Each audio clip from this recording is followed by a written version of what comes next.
You're listening to the N2K Space Network.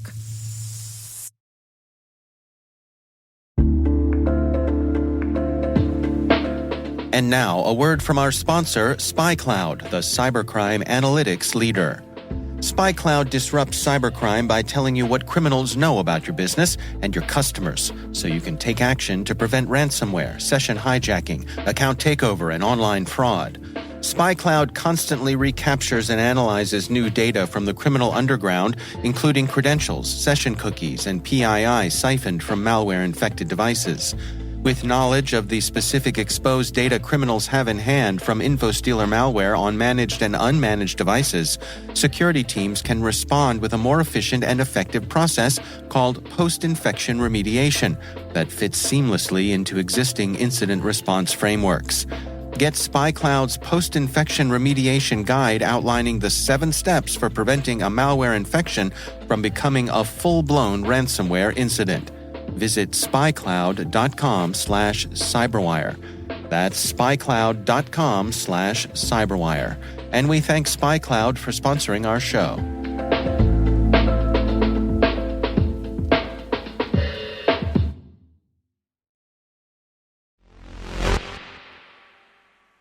In Boca Chica, SpaceX's Starship is fully stacked yet again.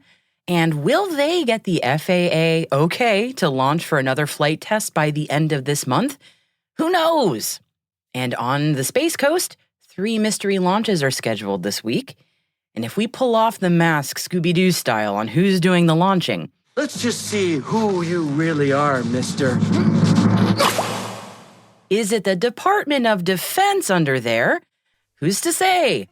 Jinkies! Space sure is shrouded in mystery. T-minus 20 seconds to LOS Egress. Go for deploy.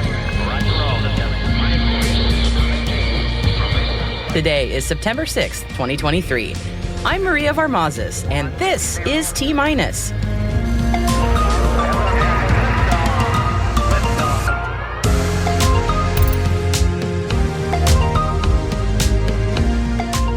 Who's launching out of the Cape this week? What's the payload on China's Long March 4C? Will SpaceX launch the Starship soon? And our guest today is Starfish Space Director of Strategic Relationships, Michael Madrid, with the incredible story of how Starfish Space brought the Otter Pup back from the brink. It's so back. You do not want to miss this one.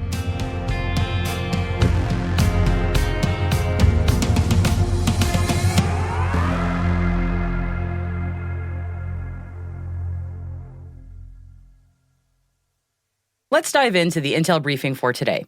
Mysteries abound at the Space Coast this week, and I promise I won't keep the Scooby-Doo thing going. There are 3 launches scheduled this week, but the usual suspects say they're not on deck. SpaceX, ULA, and NASA, none of them have launches scheduled at Cape Canaveral this week.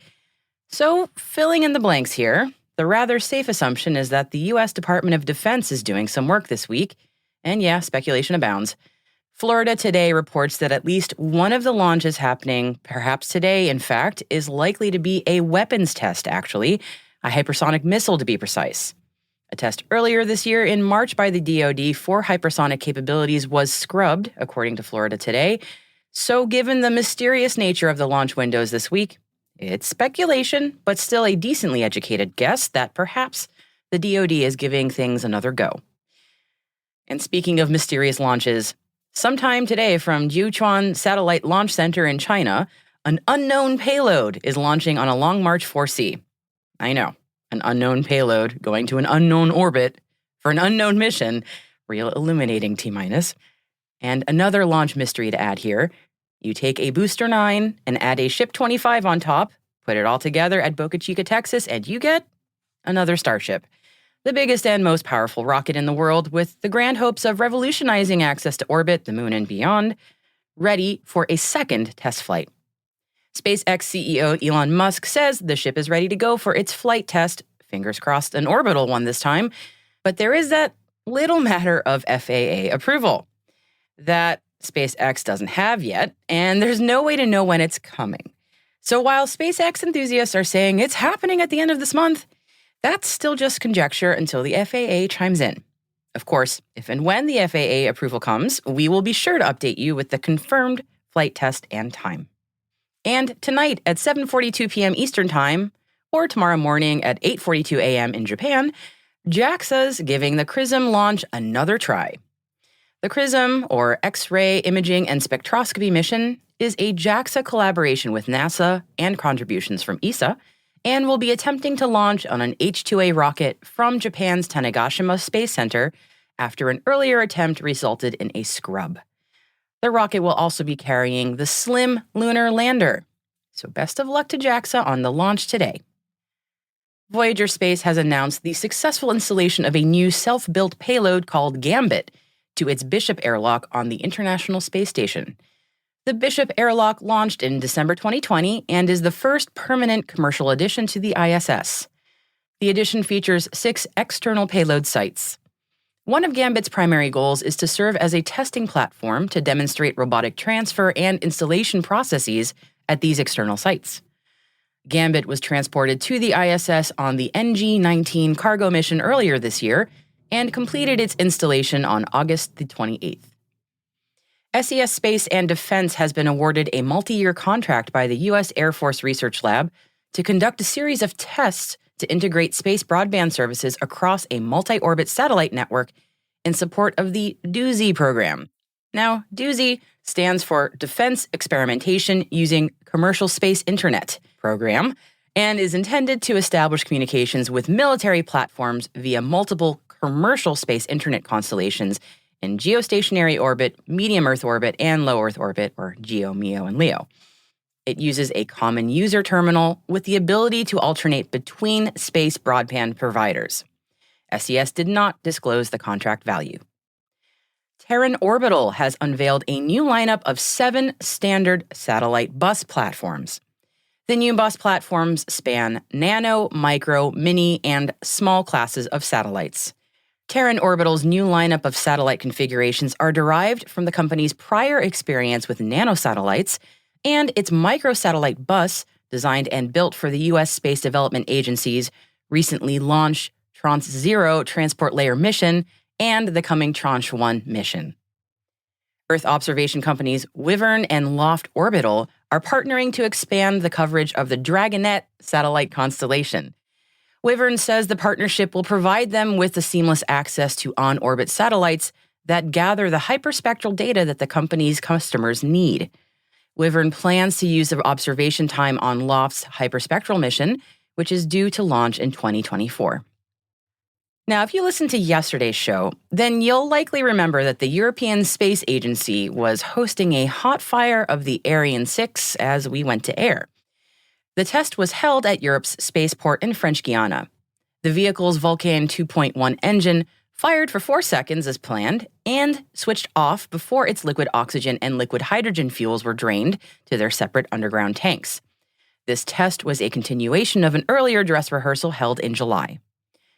The Ceres 1 Y-1 carrier rocket lifted off from a platform in the Yellow Sea off the coast of China's Shandong province yesterday. The vehicle carried 4 satellites into an 800-kilometer orbit in a mission named The Little Mermaid. This was the first sea launch by commercial space venture Galactic Energy, making the company the first private Chinese enterprise carrying out both land and sea-based launches. And we'll close out our Intel briefing for today with some NASA contract news. First, Astrobotic has started work on 2 NASA Small Business Innovation Research contracts to further research on lunar plume surface interactions.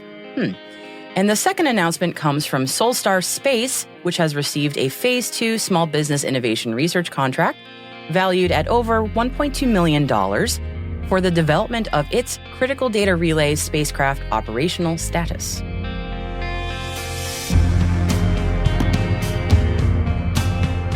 We've included further reading on all of the stories that we've covered today in our show notes. And we've added a few extra on the U.S. Space Force that we think you might find interesting. You can find all of these stories and more at space.n2k.com and just click on this episode. Hey T-Minus crew, if you find this podcast useful, please do us a favor and share a 5-star rating and short review in your favorite podcast app. That will help other space professionals like you find the show and join the T-Minus crew. Thank you so much for your support. We all really appreciate it.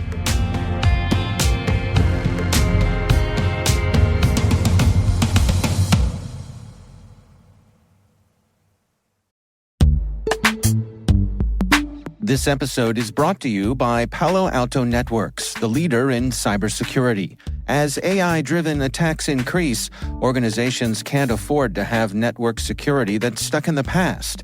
Discover how Palo Alto Networks can help you predict what's coming and proactively secure against it with a zero-trust, AI-powered network security platform built to secure whatever, whenever, wherever. To learn more, visit paloaltonetworks.com/network security platform.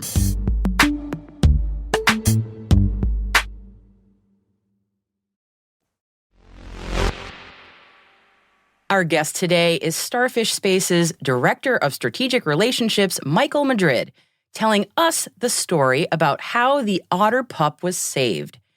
To start the story, Michael first sets the stage with an overview of the evolution of the Otter Pup itself. Starfish is a venture-backed startup based here in the Seattle area that's building a spacecraft called the Otter. And the Otter is built for satellite servicing missions. So, for example, in geostationary orbit, we could dock with large ComSats and do mission extension or life extension. In low Earth orbit, we talk a lot about end-of-life disposal for derelict satellites or debris remediation. And so to do those missions, we've developed capture hardware that can dock with anything in space with unprepared surfaces that don't have specific docking plates or features. And we've developed a lot of flight software to do autonomous rendezvous proximity operations and docking, or RPOD, and relative navigation and things like that. And so as a tech demonstration, we built a smaller version of the spacecraft called Otter Pup, that has notably full-scale versions of our capture mechanism, all of our flight software. And we wanted to go to space and test those pieces of technology by doing a docking demonstration with a commercial partner, somebody else's satellite. And we built this spacecraft in about, just under 20 months and for around $8 million that we'd raised in a seed round at that point. So we were really excited to get that spacecraft built and delivered to SpaceX, and we launched in June. And we launched on board an OTV, an orbit transfer vehicle, as many of these rideshare missions kind of work out. And we were one of a couple payloads. And we were excited to partner with that company. And we were also going to do our docking demonstration with that OTV. We were going to deploy from it, gain some distance, commission, do some tests, and then fly a rendezvous back to it and do all of our docking tests. And unfortunately, there was just an anomaly on board the OTV shortly after release from the Falcon 9.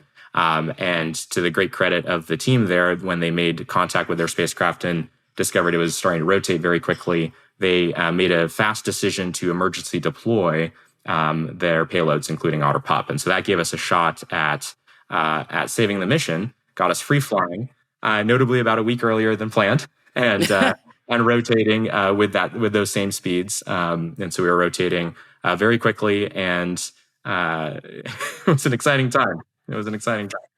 I was going to say, you've had a very busy summer, probably not busy in the way you wanted. But after you all found out about the rotation, that was, I know a lot of us, when we read the update, we were all kind of heartbroken for you guys, but you were so determined.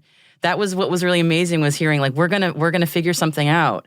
So, okay, I'm going to ask, what happened next after all that? Well, how did you get that mission plan together? Yeah, absolutely. I think that's just the DNA of the company. I think it was amazing to watch everybody at Starfish really keep their heads up and really get excited about tackling a challenge. I think, from our co-founders, Austin and Trevor, down to every part of the organization, we try to be really realistic and practical. And so we know something's going to go wrong with a space mission, especially a first one. And it's just a matter of figuring out what's going to go wrong and tackling it. And notably, I think we had also great support from our partners. The OTV operators were quick to both handle the anomaly and then also to communicate with us and to share data with us and help us understand where the spacecraft was. Our satellite bus, the Otter Pup bus, was built by a company called Astro Digital down in Silicon Valley, and they're a mission partner in flying it as well. And they were incredible to scramble ground stations to make contact with the spacecraft quickly. Notably, we picked up the UHF beacon within a couple hours, and then we were able to establish two-way communications. We sent an uplink and then received back acknowledgement of that command. So we knew we had two-way communications with a satellite about 25 hours after launch. And to your point, we got to work. I think it was that very night. People were in front of whiteboards. We were looking at alternative partners to dock with. We were looking at how do we detumble the spacecraft? How do we make sure different parts of the spacecraft are all right? And definitely the biggest priority up front was to figure out how to stop the rotation rates. And Otter Pup does have a thruster, but it's body mounted along the major axis. And so it wasn't really going to play a large role in slowing down the spin. We had, spin around all three axes, but a lot of the spin around the major axis. But we have these 3 torque rods on board. And basically we were looking to find a way to control them using novel algorithms that we sort of derived from first principles, to use them in a sort of contingency operation that they aren't normally required to be in, and to use them and control them very quickly.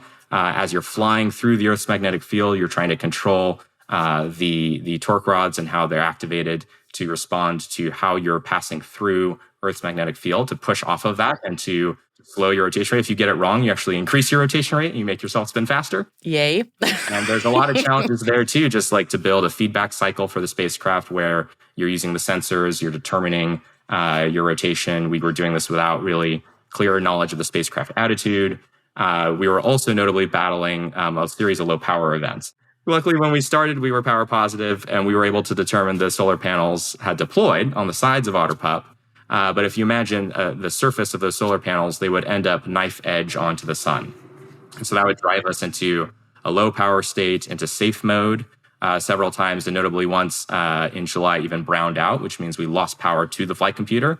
And so the flight computer shuts down, and your spacecraft, you could never hear from it again. But thankfully, we, from the early design days, we had put small keep alive solar panels on different faces. Those were getting a little bit of current. The spacecraft was able to come back. We reestablished contact. We execute these emergency maneuvers that we had sort of defined, again, in partnership with AstroDigital and some of the other vendors. And so we would kind of kick Otter Pup into a more optimal orientation and get some sunlight back onto the solar panels, and then wait and charge up very slowly. And it was this game of well, do we execute a recovery maneuver or do we wait to charge? And how are we going to trade off the power usage of the sensors versus the actuators versus this system or that system? And it was just, again, an incredible effort that I lead our business development team. I was an aerospace engineering major 8 to 10 years ago, but just, in awe watching everybody from, again, our co-founders down to all of our engineers coming up with ways to control the satellite, and then also really developing a fast pipeline to deploy what they would create onto the satellite on orbit. If you think about writing code and developing these algorithms, testing it in simulation, which we do a lot of at Starfish anyway, and then testing it on a flat satellite to really verify it, and then uplinking it. Sometimes these were even 90-minute cycles. A satellite in low Earth orbit, you're talking to it, for example, every 90 to 95 minutes. And you would connect with it and downlink a bunch of telemetry, and you would go through that, analyze it, try to understand what's happening, make some decisions about the next thing you want to test or try, prepare those scripts, test them on a flat sat, and be uplinking them on the very next pass 90 minutes later to the satellite, which is just, again, an incredible kind of cycle time that the engineering team adapted to. And so, it sure is. Yeah. My goodness.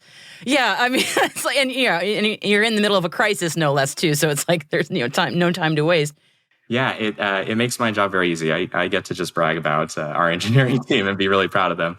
So I think, fast forwarding kind of to your point, it was a team effort. It was a team effort with our mission partners. People had just an incredible attitude and resiliency through this recovery effort. I remember even just coming in later that week of launch, and there was a little Otter Pup model that had been 3D printed and mounted on a motor.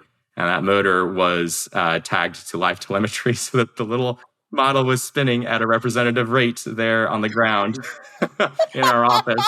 And it's it was almost that, it was once a second almost, but essentially at the starting point here, we were rotating about 330 degrees per second. So you can do that like a revolution a second. But just, that's one of my favorite just small anecdotes about how, people would really come together and work hard through it. And we got to watch that, slow down over time. And today it's not moving. We were excited to announce this week that after all these recovery efforts, and specifically there was an algorithm I've been talking about us developing and testing. And when we did deploy it to the spacecraft, it really took the rotation rate down very quickly. And so in early August, we were able to fully stabilize Otter Pup. We're sun pointing and in nominal conditions, normal operation modes. We're now stepping through sort of spacecraft commissioning and some of the typical processes you would do there. And I'll highlight the next two big steps for us. First is to do the spacecraft health checks, make sure everything else is okay. There's definitely a possibility that other spacecraft systems that weren't meant to rotate very quickly for months, we want to go make sure those are healthy. So setting that aside, then we also are looking at an alternative, a docking partner, so we can go and do the full demonstration we had set out to do in the first place. And so hopefully those are the kinds of updates people can expect to hear from us in the coming weeks. That's extremely exciting. And yes, congratulations to everybody who worked on this incredible rescue. What did y'all take away from this experience? You're right, because we're continuing to take things away, and we probably will be for a long time. Well, I think there again was a lot of engineering development, a lot of technical development that I'm sure we'll explore different venues that we can kind of share with the technical community, the results of that or things that we learned along the way. I think the team had to be, very resourceful in how they operated the spacecraft. I know there were times where we were working with the vendors to understand subsystem code and how it works, so we could work around different limitations or sort of normal ops configurations. And so that really, involved some deep dives into different parts of the spacecraft and learning how to work around different things there during contingency operations. And I think, again, we really, value and are just incredibly grateful for the people we got to work with in this process. And again, I'll foot stomp, Astro Digital. I remember, early in the design and decision process for doing the Otter Pup mission, we were excited to work with Astro Digital because hopefully they see this as a positive word. We felt like they were a fellow scrappy team. And what I mean by that is we felt like they would be in the trenches with us, if it were ever needed and when it counted. And this is when it counted. And oh boy, they did that in spades. They were with us every step of the way, going above and beyond. And so, definitely a big takeaway beyond any of the specific technical or engineering pieces is, how incredible it is to have great relationships with your partners, with your vendors, with your customers, people that we work with in the government and commercial markets as customers have been incredibly supportive, offering ways to help, checking in with us, seeing what they can do to help. And just, a lot of support from the community has been incredible while we're on this journey.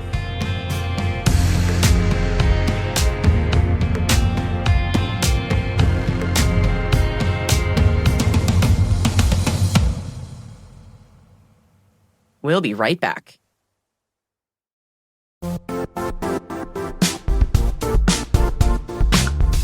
Now, a word from our sponsor, the Johns Hopkins University Information Security Institute, currently seeking qualified applicants for its innovative Master of Science in Security Informatics degree program.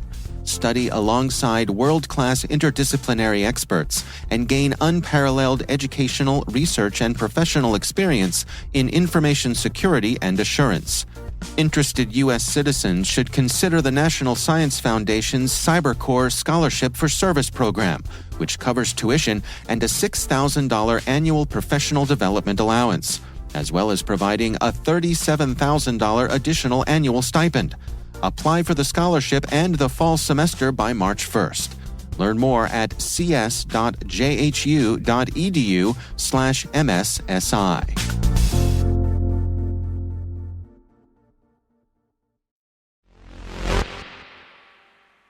Welcome back. Were you doing a lot of home cooking during the worst of 2020?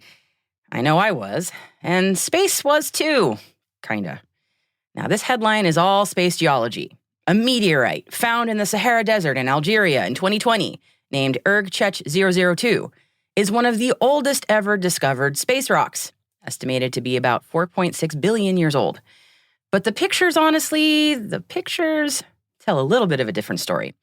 I'll be honest, the meteorite is in the shape of a pie wedge, and it's egg whitish with bits of golden brown, flecked with bite-sized spinach-like bits of green crystals throughout. It looks like a slice of spinach quiche, is what I'm saying. And a sliced cross-section of the meteorite kind of looks like slices of moldy bread. I swear, I'm not just hungry while looking at these photos. They really do look food-like. Now, you can go see for yourself. Tell me if I'm crazy. Check it out in the link in our show notes. But please, do not attempt to eat the 4.6 billion-year-old space rock, everybody, as it holds some interesting clues to how planets like our own formed billions of years ago, and how different elements, like those found in this meteorite, were distributed amongst rocky planets. So while some of us were making sourdough, this slice of quiche-like meteorite discovered in 2020 is helping us better understand what the early solar system looked like.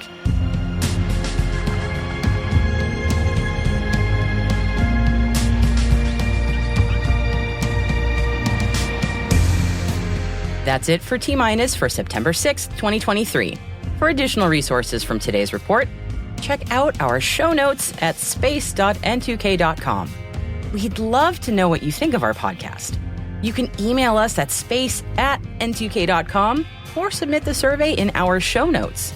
Your feedback ensures that we deliver the information that keeps you a step ahead in the rapidly changing space industry. N2K Strategic Workforce Intelligence optimizes the value of your biggest investment, your people. We make you smarter about your team while making your team smarter. This episode was produced by Alice Carruth, mixing by Elliot Peltzman and Trey Hester, with original music and sound design by Elliot Peltzman. Our executive producer is Brandon Karp. Our chief intelligence officer is Eric Tillman. And I'm Maria Varmazes. Thanks for listening. We'll see you tomorrow. T-minus